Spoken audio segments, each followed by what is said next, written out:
आजच्या आंदोलनाचं स्वरूप हे भारत देशापासून सुरू झालं। राहुल गांधी यांच्या माध्यमातून सुरू झालेले आंदोलन मला वाटते गेल्या कित्येक दिवसापासून मी व्यक्त करत होतो। EVM आणि मतदार यादीतील घोटाळा याचं स्पष्टीकरण निवडणूक आयोगाला भाजप सरकार करू देत नाही आणि जर करत असेल तर त्यावर पुन्हा गंडांतर ठेवतं। मला वाटतं माझ्या अंदाजे महाराष्ट्र राज्यामध्ये ते भारत देशामध्ये सर्वच जनतेला समजलेलं आहे की EVM घोटाळा आहेच, पण सिद्ध करावयास गेल्यानंतर सिद्धता प्राप्त होत नसल्याने त्यांचा एक जोर वाढलेला आहे। BJPचा हा जोर मोडून काढण्याचं काम आज इंडिया आघाडीच्या माध्यमातून कोल्हापूर शहरातून सुरू झाला। येत्या थोड्याच दिवसात शिवसेना पक्षाच्या वतीने आम्ही EVM मशीनची प्रतिकृती जाळण्याचा आंदोलन करणार आहोत।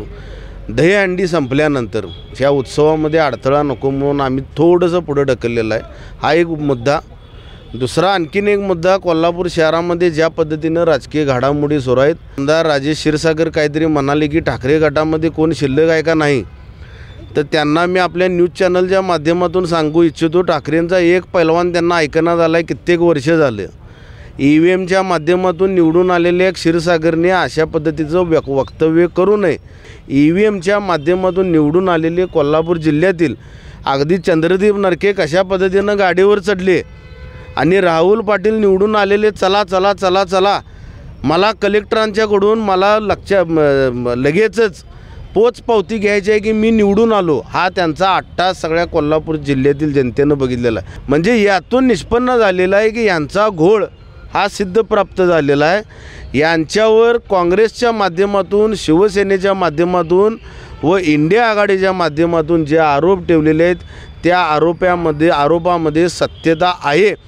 एक ना एक दिवस ह्याच भाजपची सत्ता इम्रान खानसारखी होणार आहे। ज्या पद्धतीने इम्रान खानच्या मागे पाकिस्तानमधली स्थानिक जनता लागली, अगदी तशा पद्धतीने ही हिटलरशाही संपवण्याच्या विरोधात, भाजपच्या विरोधात कोल्हापूरची जनता BJPच्या टॉपमोस्ट लीडरना ह्या भारत देशातून हाकलून लावल्याशिवाय राहणार नाहीत। आला श्रावण श्रावण दारी हिरवाईचं तोरण।